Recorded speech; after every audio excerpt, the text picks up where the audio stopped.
welcome to my channel. This is Kat Mookie. I make scary, creepy, cute anime cakes and chocolate sculptures. So if you're into that sort of thing, you've come to the right place. And if you've clicked this video, you're probably kind of deranged, but in the best way possible. We are making a cake based off of the movie Hereditary. Quick interjection, if you've seen my other videos, you know I kind of sound weird right now, and that's because I just got back from the dentist and I didn't want to put off this video any longer. It's so overdue. It's pretty much like a month late, so I want to make sure this gets out there for you guys to watch because I know some of you were pretty interested in seeing how it turned out.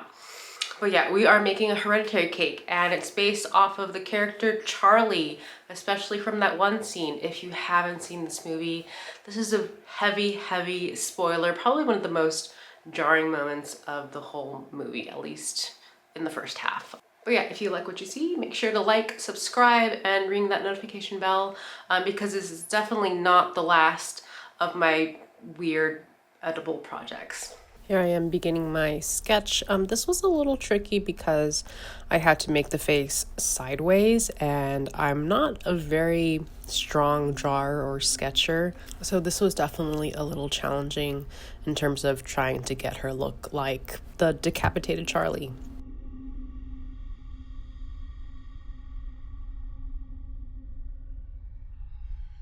I forgot to film the final result, so I'm gonna go ahead and pop that picture up right here. But yeah, I was pretty happy with it. Okay, now we go into baking the cake. I use cake box mix for all of my projects, well, most of my projects, because I really can't be bothered to bake a cake from scratch unless it's like for a customer or for a family or friend's birthday or something like that. So I do use cake box mix because this will only stay in our home, and you know, cake mix is pretty great considering what it is. No one would ever tell the difference. But I decided to do a mixture of carrot cake and spice mix, and that was not intentional. I didn't realize when I picked up the boxes from the market that they were different. I had originally intended that they both be carrot cake. And just to mention another small mistake I made that I regret probably the most in terms of this project was that I should have made the cake chocolate, because in the movie she eats a chocolate cake. I don't think I ever even knew that. I just saw it when I rewatched the movie, which I did after I had finished this project, and I should really learn to stop doing that because it always bites me.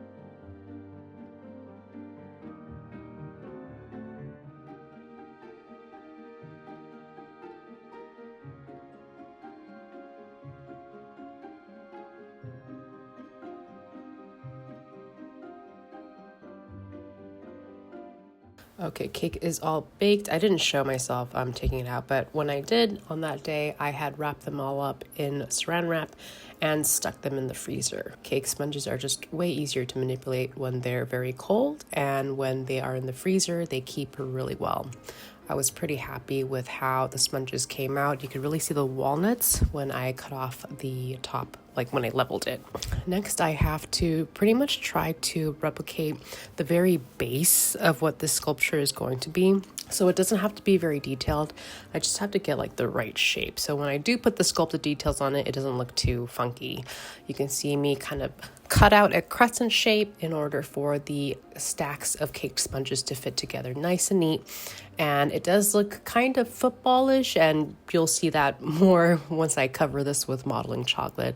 But yeah, it's kind of an awkward process, and I'm probably not doing it or approaching it in the best, most efficient way, but it always turns out pretty good and tasting great in the end anyways.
So I didn't have to make too much modeling chocolate. I had made giant batches this season, and they keep for very long. So the two colors I needed were for her hair and her skin.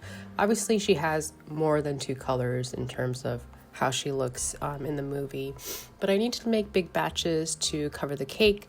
And I also was thinking about how I would do a lot of the color details with the painting I do with my food coloring dyes in the end. That was my cat, if you can hear him. Hi. Yeah. People still give me grief about using fondant for my cakes, and I have to say I haven't used fondant, I don't know, maybe in 2 years. I had first started off with using that material because I thought like that's what everybody uses. When you watch Ace of Cakes and what's that guy? Cake Boss, they always use fondant. I didn't know that modeling chocolate even existed. So I never liked the taste of fondant. I can see why people complain about it. And I was so happy when I did discover modeling chocolate because it tastes way better. It's pretty much like a really yummy Tootsie Roll if you're doing the chocolate flavor. But there's other flavors like peanut butter, salted caramel. I mean, it's just really awesome stuff and really tasty. And I just want to reiterate that it is modeling chocolate and not fondant.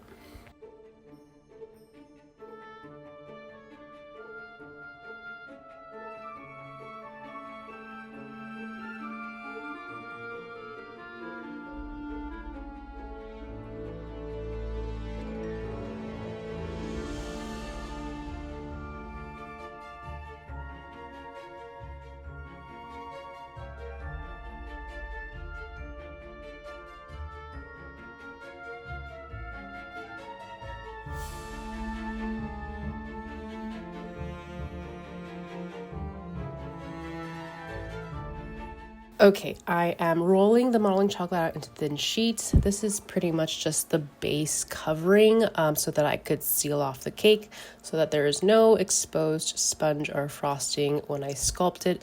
This is where it's going to start to really look awkward and football-y. And probably the second worst step of making my cake projects. It's when I realize that I feel super insecure and I don't feel like I know what I'm doing. And it's with every project that this happens. And I do tend to procrastinate a bit because I kind of dread working on this project that I don't think is going to come out very well. And that's really just a lot of cognitive distortion. On the note of procrastination, if you follow me on TikTok and you watch my YouTube shorts or even follow me on Instagram, you will know that I was kind of gone for a couple weeks. I had released the short or video of the sketch that I had completed, and then there was a long pause until I could actually show everyone how the cake turned out. And that's because I was going through some personal things. November was just a nightmare of a month. It was really, really awful. And one of the things that happened was that my dog passed away, and she was 17. She was actually supposed to turn 18 later that month of November. So it was just super devastating and really crappy. And I'm just finally getting to a place where I don't cry every time that I think about her. But it takes time. If you know, you know. I think the hardest part is just being used to her always being there. She was very attached, very needy. And so she would always be at my heels at all times, always be searching for me if I walk into another room. So to not have her there at all is really jarring. And so I was really upset, and I couldn't deal with having anything negative in my life, although I do love horror movies so much, and Hereditary is one of my favorites. I mean, it didn't help that I'm doing a cake sculpture of someone's deceased, decapitated daughter, right? I wasn't in the right headspace for that. So apologies for the delay, and thank you so much for staying patient during this time.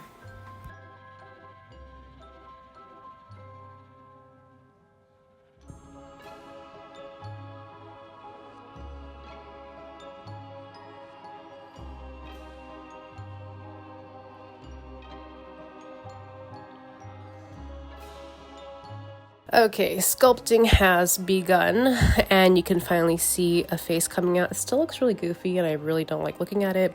So I thought I'd go ahead and do the most pain in the butt part of adding the details, and that is doing hair. Doing hair and modeling chocolate, I don't know. I feel like I still haven't figured out a great way to do it. I mean, these little worms that I'm making for her strands, you know, they're pretty effective. You get the idea, but they're not my favorite. And it's very tedious to make all those little ropes. So I decided to do that first before even finishing her face. Thankfully, those are done, so I could actually jump back into working on the fun parts, which include her mouth. I always like working on teeth and gums and all the nasty bits in there, which is funny because I have a dentist appointment tomorrow, and I always dread going to the dentist, but I love sculpting teeth. If you caught it in the movie Bravo, I didn't, but I didn't realize until I had seen pictures of like the reference pictures that her teeth, like a lot of them are jagged, and that's because they've been chipped off whenever her head had hit either the telephone pole or the, asphalt when she was decapitated. So she kind of has like these spiky, almost piranha-like teeth, but it's just because her teeth are all broken. How nice is that?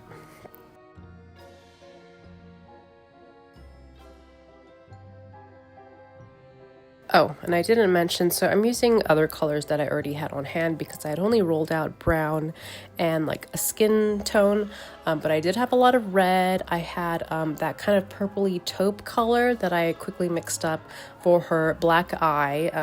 I could have gone in afterwards with my food coloring dye to make that black eye pop, but I thought it'd be good to have just that nice base color to work off of.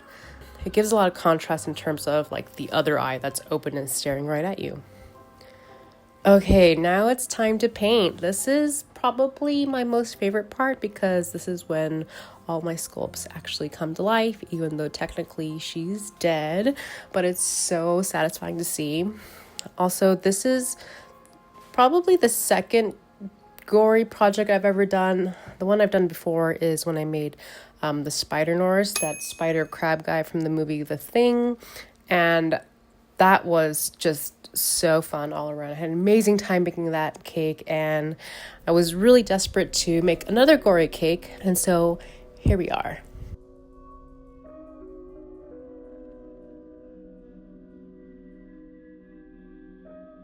Okay, now if you've seen the movie, you already know, besides like her tongue sticking out all weird, another part that's really jarring about this head is that there's ants crawling all over it, and I really did not want to sculpt individual ants. I don't know, it just seemed a little too tedious.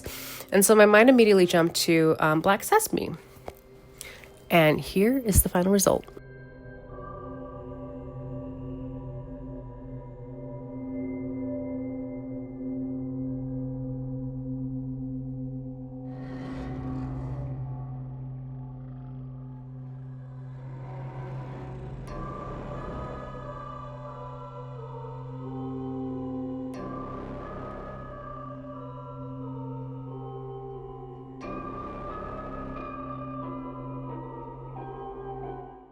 Okay, I forgot to show myself cutting into this thing, so I'll show what I put for my TikTok.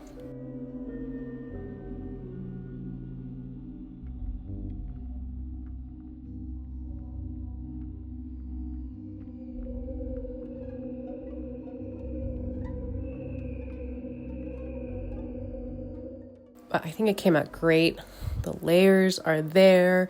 It's moist, the taste is on point, and I was just really happy with it.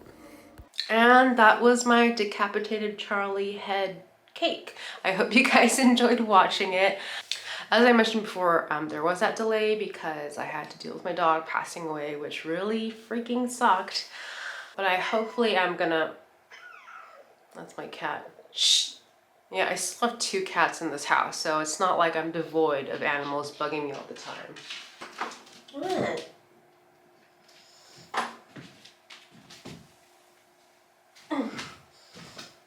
Here's Jelly. He needs to lose weight. He hates it. Anyways, while I was editing this video and like uploading all the clips that I had, I didn't realize that I had some footage of my dog, and it's, sorry, it's like heavy, but I didn't expect to see her in one of my clips, and I actually had to like take out the entire clip altogether, so you didn't actually see it in the video that you just saw. And so I wanted to kind of dedicate this video and this cake to her, even though it is super morbid, and like she felt like a daughter to me, and Charlie was the daughter in the movie, and so that's kind of messed up, but it just makes sense in this household. So kind of wanted to include that clip just in memory and honor of her, my dog Pete. And so I'm gonna end the video with that. Anyways, thank you guys so much for watching. I hope you come back. I do have more creepy cakes coming up, specifically an anime one and a horror one for a movie that's coming out on Christmas Day. So that's, you know, hint, hint, what that would probably be. But anyways, thank you so much for watching. I truly appreciate it, and I'll see you guys next time. Bye. Bye. My dog. She's turning 18 next month. This past year has just been me stressing about if she's gonna make it, so